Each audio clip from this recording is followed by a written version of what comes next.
For James Pearce and the other early training camp standouts, will it continue and carry over into the regular season?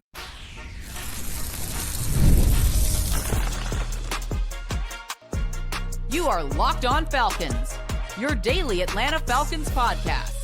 Part of the Locked On Podcast Network, your team every day. Welcome back, everyone, to another illustrious episode of the Locked On Falcons podcast, your daily Atlanta Falcons podcast, part of the Locked On Podcast Network, your team every day. And if you do not know me, I'm your very humble host, Aaron Freeman, a.k.a. the Jolly Green Giant, a.k.a. the iron that sharpens the iron, a.k.a. Mr. a.k.a. And I've been covering the Atlanta Falcons for almost 2 decades, formerly at FalcFans.com, RIP, still going strong on this illustrious podcast, almost coming up on 9 years this November as the host of the Locked On Falcons podcast. And I appreciate each and every one of you that go strong with me as everydayers. That means you make this podcast your first listen each and every day. And all you got to do to become an everydayer, subscribe or follow for free on YouTube or wherever you listen to podcasts. So today we are joined by Maria Martin, who hosts the sports for 11 Alive. She is the Atlanta sports expert. And she comes on this podcast taking a break from what she does on the Atlanta football party, the Locked On Sports Atlanta squad party. She's going to come on Locked On Falcons just a day early because she's got to get these takes off after we are a week into training camp. Maria, my friend, welcome to the show. I appreciate it. I also appreciate all of your nicknames. Every time I've watched your podcast in the past, I just want you to keep adding them. You know, can we give you some more? Is that okay? Yes, I would appreciate that. Okay, yes. I'm gonna come up with some good ones for you. Okay. Thank you. I appreciate that. I know the 4 people that hate the AKAs are going to really enjoy that. So I look forward to that one. But of course, guys, we're going to talk about all the things going on in this first week of training camp, talking about, who's standing out, who isn't, what do we want to see more of, and sort of, a week into training camp, are we, are expectations higher, lower, or basically the same? So we'll get into all of that here with Maria. But let's start off, Maria. I've sort of framed it as we're kind of entering the end of the first quarter of training camp. If you count, the day 1 of training camp when players report last Wednesday to now, we're on day 8 as we record this. And if you count to when players will all be potentially exiting the building, which is on final cuts on August 26th, about 34 days. So we're about a quarter of the way through. And so I ask you the question, and I probably know who that answer is going to be. It's going to be one of those 2 Falcons first round picks, but who or what has stood out to you the most so far in this first quarter of training camp? Yeah, I mean, you nailed it. James Pearce Jr. has been the standout of camp so far, and I've been there almost every single day. I've only missed 1 day so far with camp, and obviously this is a ramp-up period, and so we're seeing adjustments throughout the time, and it's slow to start, and I know everybody's very eager to see exactly what this team is going to look like, but keep in mind, in the early days of training camp, they're rotating guys very heavily, trying to figure out what the first team defense looks like, what the second team defense looks like, trying to get these rookies reps with not only the veterans, but other rookies as well. Going up against veterans has been very key for the Falcons rookies so far, but James Pearce Jr. has had an outstanding camp. And it's not just because of those fights that happened on Sunday, which happened right in front of me, by the way, so I can break those down for you if you want me to.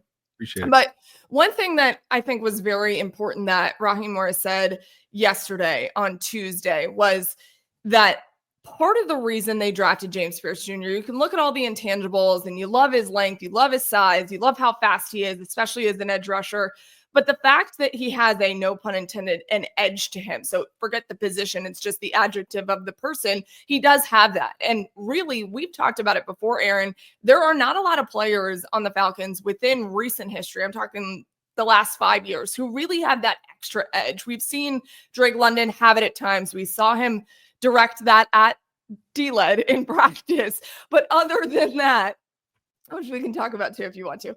Okay. Other than that, there's not a player that really has given that edge or that chippiness, and you need that on your roster. And I think they found that in James Pearce Jr. The only thing for me is if you're going to have a player like that, they've got to be able to back it up and show that they can do it on the field.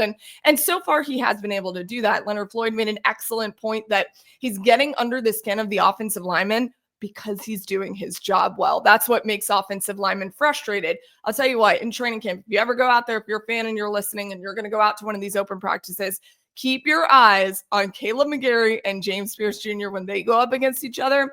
That is a fun battle to watch. They are crazy when they go up against each other. They don't like each other for whatever reason, but James Pearce Jr., he's looked really good. There's a couple of things that he's got to finesse. He's certainly a work in progress, but I think the fact that he's been flashing, been able to get breaking through to the backfield, I think is very important. And so he's been the guy, really the number one guy that I would say that stood out so far in camp.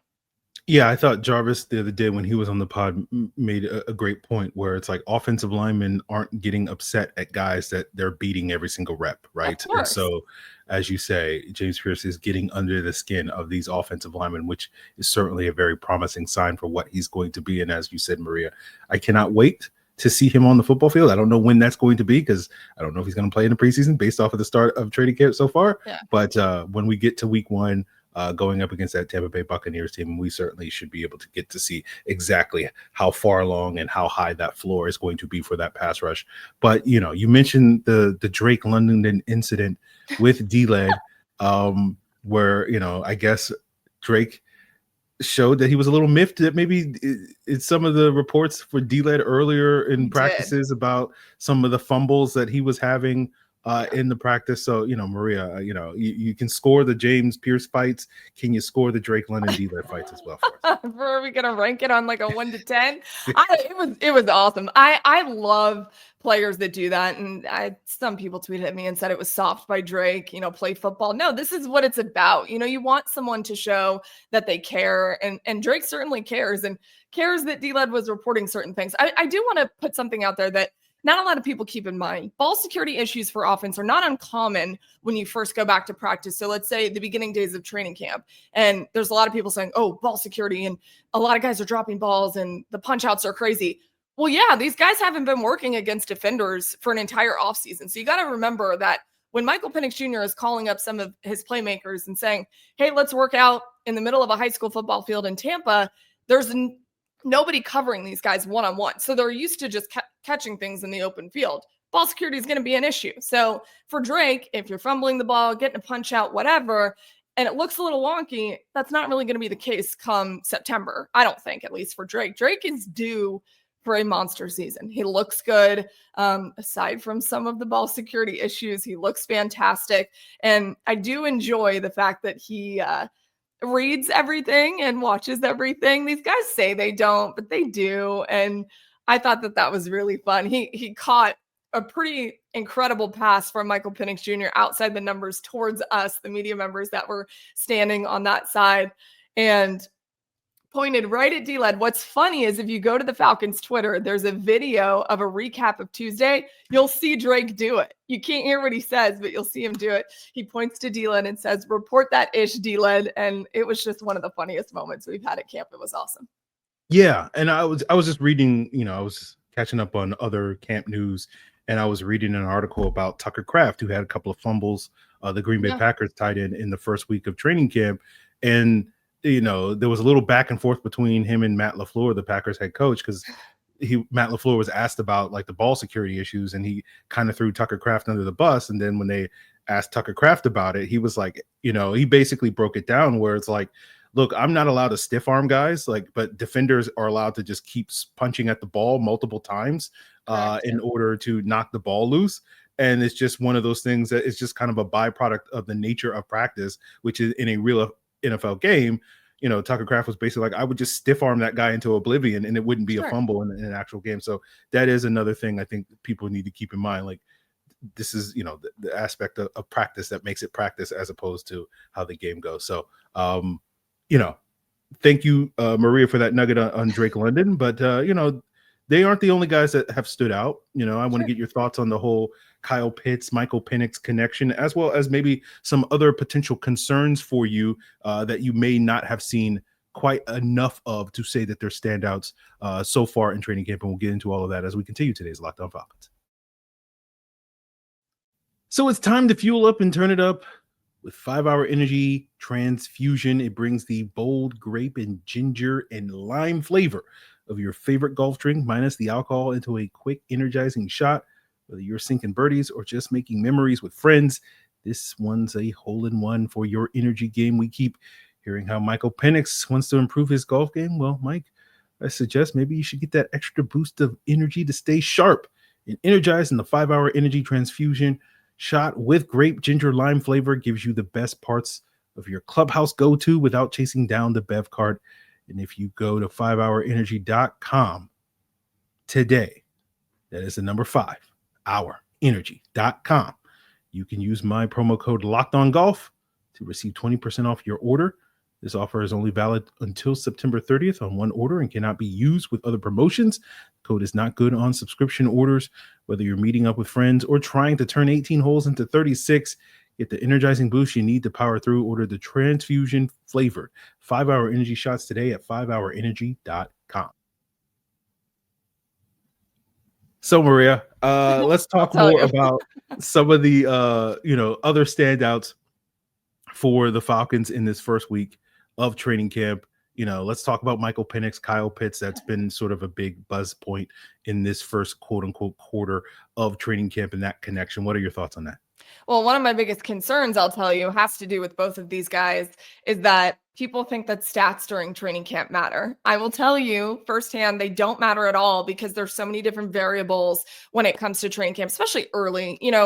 People are talking about Kirk Cousins missing a couple of passes, or he's getting sacked, XYZ. You have to remember there's second and third team reps happening with certain quarterbacks sometimes. And so there's so many different variables at play in the beginning of training camp. Nothing is set in stone.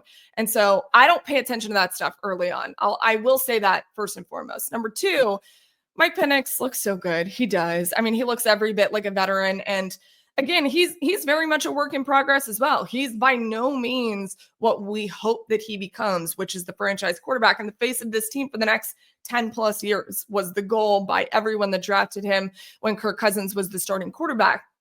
And what a treat that everybody gets a quarterback like Kirk Cousins as their backup. It's funny. Caden Ellis even said, I don't even view him as a backup. And it's great because we can go over and ask him anything we want. And remember, the scout team reps, second team, third team, whatever, that are going with Kirk Cousins, and even the defense that's going up against him, how much better do you think those guys are going to get? It's unbelievable. But Mike's looked really good. I mean, we all know his arm strength. It's been very much on display.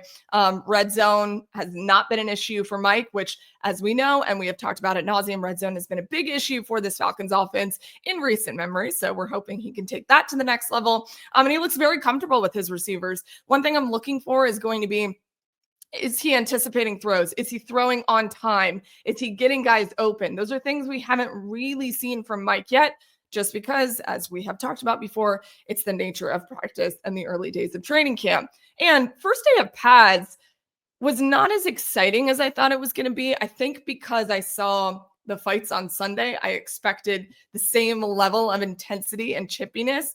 All the coaches, of course, are going to say they don't want it to be that intense. We saw what was maybe a little bit of a scuffle starting towards the beginning of pads, but then everything kind of mellowed out. When it comes to Kyle Pitts, this is a contract year for Kyle. And typically, players do act a little bit differently during a contract year. They understand that their back is against the wall. They have things to prove. They have money to go get. That is very important for several of the guys on this Falcons roster who are in the midst of a contract year. Kyle, perhaps most important, in my opinion, because you have a big decision to make. He became the highest drafted tight end ever, which we have talked about ad nauseum. Arthur Smith was responsible for that. Obviously, Terry Fontenot as well.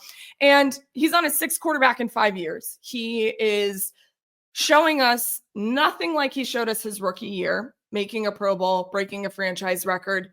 He's dealt with injuries. He's dealt with a lot of change. None of that is an excuse in the NFL. In the NFL, you have to be able to show that you can replicate what you did in your rookie year. I think it was Raw in the offseason at some point in the spring said, it's unfortunate because he already showed us how good he is. He put it on tape. Or Zach Robinson. It was one of the two that said that. And it's true. But Kyle so far in training camp looks different. I don't know what it is. And I've been around him ever since he was a rookie. I don't know if it's a maturity element, which is the natural evolution of a person anyway, but Kyle seems more mature. He seems more ready than he ever has. And it is Michael Penix's intention to get him the ball. He's verbalized that. He wants to use him. And look, Kyle on the outside should be a mismatch for anybody. And can he be that? I think he is one of the most important pieces to this offense. If it can work, he can unlock something so fantastic for that group. Yes, I agree. I think how the Falcons integrate Pitts into this offense is a ceiling raiser for what this offense can be. We know that the floor already for this offense is fairly high, and you expect that hopefully to continue to climb with Michael Penix at the helm. And obviously, one of the selling points of Michael Penix being the Falcons starting quarterback is it also raises the ceiling for the offense. And so the early returns are very promising, but obviously, you got to deliver in September as opposed to in late July. But we've gone through roughly a quarter of training camp, and it's not to say what are things that have not lived up to expectations, but maybe what are some of the things that you haven't quite seen yet so far that you want to see more of over the next week or so, this next phase of training camp? Well, as we were talking about before we got started, there's been such a heavy rotation on defense that there is still so many question marks, which I expect. You mentioned we're a little over 30 days away from cut day. So we have a while to go, which is why there is such a heavy rotation on defense. What I've noticed a lot is if they're working with a veteran defensive line, and especially, some of the guys they brought in, Leonard Floyd, prime example. If they're working with a David Onyemata, a Leonard Floyd, a Morgan Fox, those guys up front that are veterans, they will put younger guys in the back half of the defense, which I think is very interesting. And then they'll flip. That hasn't been the case every day, but that's been the majority of practice so far. Corner depth is still a big issue for this team and a very big question mark because AJ Terrell, he's secure. He's over there. Mike Hughes has shown that he's been competitive and he's had a couple of punch outs. This was over the weekend on Saturday, and he looked really good in doing that. But there are so many question marks. Natron Brooks flashes sometimes. But then who else? Who else is going to step up in that cornerback position opposite AJ Terrell? That to me is very, very concerning. The rookies are getting really good playing time. I think I've said in the past, Aaron, that Ruka Rororo is my X factor, my guy to watch, the person that I think is going to be the most involved. And so far, he's the one getting a lot of those. If you want to tab them the first team defense, he's in there a lot of the time. So it is very clear that Nate Ollie and the rest of that crew on defense is going to rely heavily on Ruka Rororo this season. I want to see more of him. I want to see more of what he can do. AK, which I know you have talked about in the past, Arnold Ebiketie, Jarvis has talked about him too. He did get a sack, or what would have been a sack. It's training camp. You can't put a quarterback on the ground. Not yet anyway. Some people don't understand that. Some people don't get that that's a thing. You cannot put them in the ground right now. So on Tuesday, this is me already getting confused on my days in camp. This is where we're at in camp. Quarter of the way through, all days blend together. So on Tuesday, he did get a sack, but again, he was working against Storm Norton. This was the second team offense. So that's promising, but AK, big year for him. He has to show that he is a part of this rotation of edge rusher depth. And if you get a guy like AK who can give you a significant number of sacks in this year, you're sitting pretty, because we've talked about it before. For the first time in a long time, they have depth at the edge rusher position. But what does the depth actually look like? On paper, it looks really good, but I want to see more of that. We've seen it from James Pearce Jr. We've seen him get active. I want to see more from Leonard Floyd. I want to see more from AK. I want to see more from these guys than Jalon Walker we'll get into. That's why I'm not really mentioning him. I want to see more from these guys that we anticipate to get after the quarterback, because Leonard Floyd promised us on Tuesday that's what they're going to do. Yeah.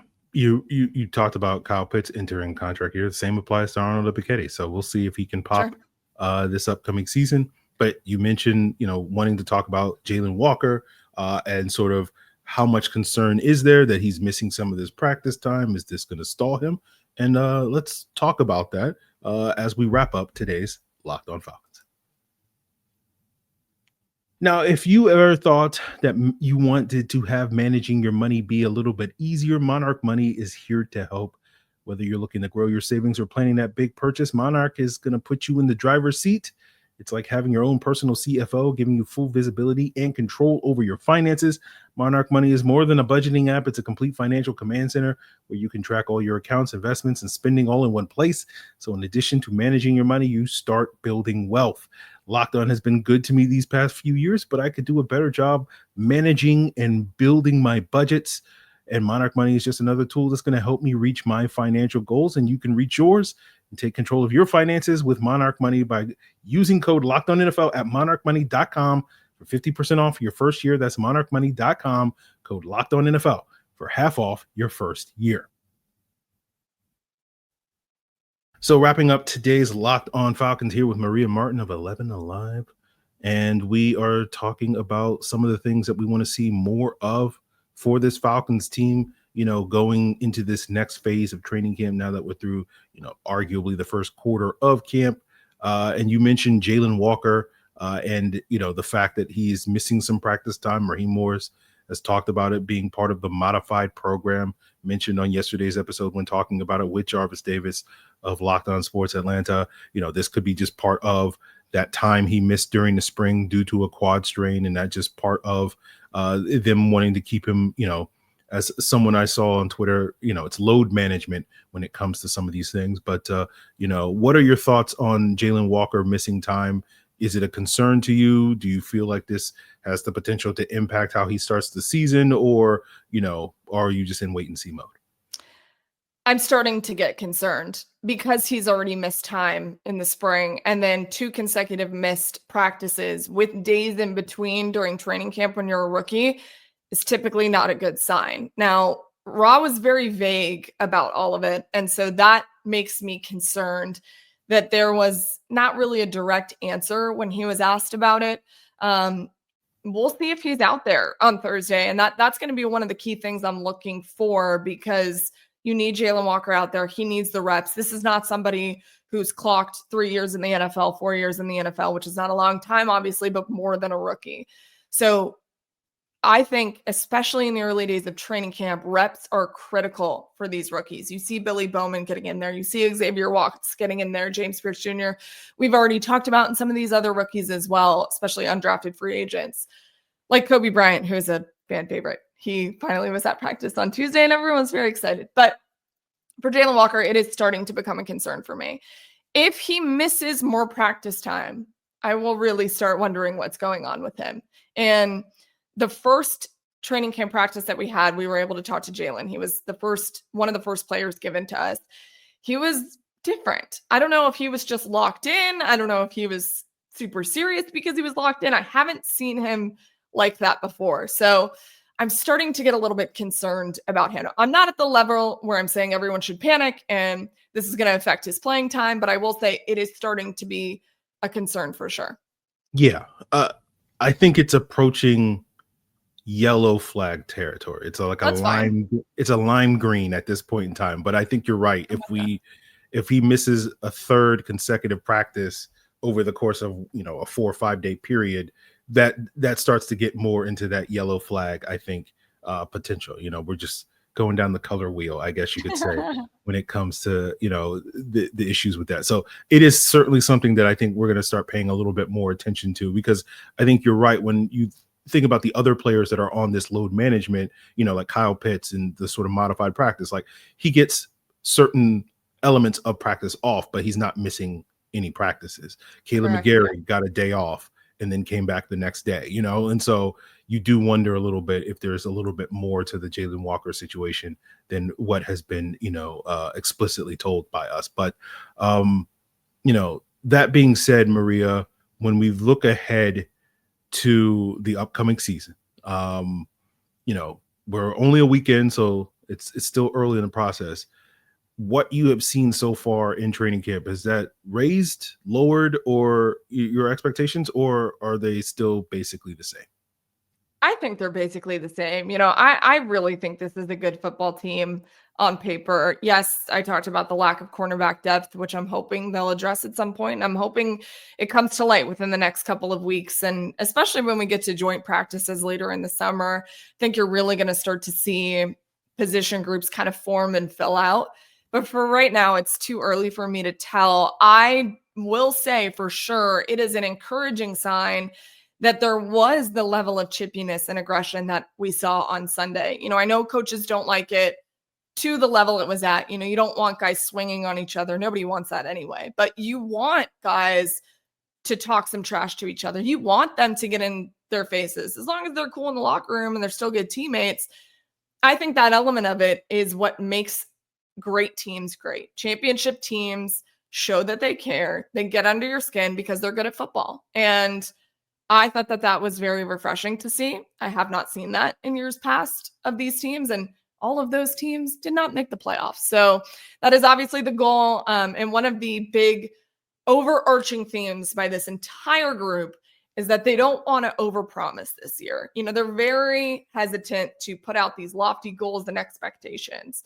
Once they feel like they're about to start saying something like that, you can tell they catch themselves and they're like, oh, never mind. Even Caden Ellis, I asked him the other day, what is different about this defense? What makes you feel like there is a different element? Because there's so many new faces on defense. And he said, I'm happy with where we're at. And I was like, oh, he was going to say something, but he had to think about it, So I think they're excited, but they don't want to overpromise anything, which is fair and it's valid because, again, you wonder what exactly this defense is going to look like, but at least you're given some peace in the fact that there are pieces there that can actually make this thing work this year. So I'm excited. I'm cautiously optimistic, but I remember last year thinking playoffs. Kirk Cousins is the quarterback. I was still very nervous about the defense, rightfully so. I was like, they didn't really do anything. They brought in some free agents that obviously none of them panned out. And now I feel a little bit better than I did last year, but I'm with Kaden Ellis. I want to say it, but I don't want to say it. Yeah. I think that's fair. I think for me, going into the summer and going into the season, like to me, there's some boxes that this team needs to check. The Michael Penix box, the Kyle Pitts box, the defense stepping up box. And for me, I'm always cautious is probably the best word to use when it comes to expecting those things at this stage in the offseason in the summer. But so far, I think they're checking those boxes, at least as far as like, if this team wants to be the best version of the team that I imagine, the best case scenario, they need to check these boxes. And so far, they're trending in that direction. So it's making me more optimistic than maybe I was a couple of weeks ago. But ultimately, I've been burned by this team so many times before. So I will not I will follow Caden Ellis's model and not automatically just we're here. It's trading. Like I saw somebody on Twitter the other day was like taking a victory lap on James Pearce against all the people that said the Falcons shouldn't draft him, and I was like, it's training camp, my guy. Like when he gets 3 sacks against the Bucs, that's when you take the victory lap. You can't take the victory lap a week into training camp. Is kind of where I'm at. Poor Caden. I mean, he really wanted to say something, and I could see the wheels turning. He's like, and it was like quiet for a minute. I was like, are you okay? But, one thing too that I think is really special about, if I was ever going to say special about being the backup quarterback for Kirk Cousins, there's a level of I don't care anymore with him. Not that he doesn't care, but I'm just saying in the way that he talks, and it's awesome. I've got a feeling that we're going to get some good nuggets out of Kirk Cousins. We know he has not been shy to divulge the secrets of the Falcons, but he's just starting to say things that he never would have said as a starter, which is very exciting for me. He mentioned that Jesse Bates was the single best defensive player he's ever played with in his career, which I was like, wow, like he wouldn't have never said that when he was the starting quarterback, and talks about receivers that he's had in the past that don't want to get in there, that don't want to be involved in pass protection and run protection. And Drake is one of those guys. So he's starting to tell us a little bit more, which I think is one exciting thing of training camp. And I will tell you, Aaron, one more thing before we go. There is very much a kicking battle alive and well for the Falcons. I still think it's probably Younghoe's job to lose simply because he was hurt last year. But Lenny Krieg looks pretty good. And I think Younghoe probably feels that a bit. But you've got to be better in competition. This is the this is the moment we're going to see if Younghoe is the player that Ross said, what did he say? I will ride that thing until the wheels fall off, is exactly what he told me last year. And that's a lofty statement, okay? Especially when you've brought in someone that can very much compete with Younghoe. So that is a position battle that I didn't think would be as alive and well initially. And now that is one that I think is going to get more interesting and exciting as camp goes on. Yeah, I was in the same boat. I was like, I don't know if this is going to be a real competition, Right. but so far it does feel like it is going that way. So last thing, Maria, before we duck out, we're recording this Wednesday morning. Within about 45 minutes of news breaking that the Atlanta Falcons are getting a visit from free agent safety Jordan Whitehead. Just in the event that by the time this episode airs, the Falcons have made a roster move, wanted to sort of pick your brain on that sort of potential signing, and what are your thoughts on that? I feel like the reason that they're bringing him in for a visit, and again, this could air in a time where maybe this isn't a thing, but it's not unwise to bring in a veteran safety at this point, because you were hoping obviously Justin Simmons was going to work out opposite Jesse Bates, and it didn't. He is gone. He showed you some great things, but not great consistently. And that is what they're lacking in terms of safety depth, is a veteran presence. So if they're trying to go that route, sure. I mean, this is a proven player. He's got a relationship with Jeff Ulbrich, played for him in New York. And so I understand it to that degree. I think there's bigger issues on the defense. I've talked about it several times now. You need corner depth, big time on this team. And I think that the young safeties actually give you enough. Now, I'm saying that in the early days of training camp, and who knows as the weeks go on, is DeMarco Hellams enough? Is Xavier Watts enough? We know Billy Bowman was brought in to really primarily work at nickel, even though he was a safety in college. We know all these things. But if you're going the veteran safety route, this is a very excellent choice. We have no idea what he looks like post-car accident, but we do know how many tackles he had last year, double-digit tackles, which, you really need that from somebody that you're going to bring in as a veteran presence. And so it's a good choice to bring in and to kind of test the waters with. And if anything, if they're bringing him in for real, I think it's to elevate some of those rookie safeties and kind of push them. That would be my only line of thinking, but I'm not sure I would have started there. Maybe that's just kind of how it worked out for Terry Fontenot. Who knows? But this could be an interesting addition to the safety room if it happens. Okay. Well, I appreciate your insight into that, Maria. We'll see what comes with the Jordan Whitehead visit, and if that turns into a signing and whatever else the Falcons roster moves the Falcons will be making. It's always a positive sign when the team is not being complacent with the roster. So we'll see what happens with that. But I appreciate you, Maria, for coming on Locked On Falcons and joining us. Let the people know if they want to get more insight into you, into your thoughts on the Atlanta Falcons as well. And Maria, as you were talking about enjoying the fighting in practice, I was thinking Maria's a big hockey fan. I feel like this is the hockey side of her that is coming out, where she wants her favorite sports to kind of blend together. But let the people know where they can find your stuff.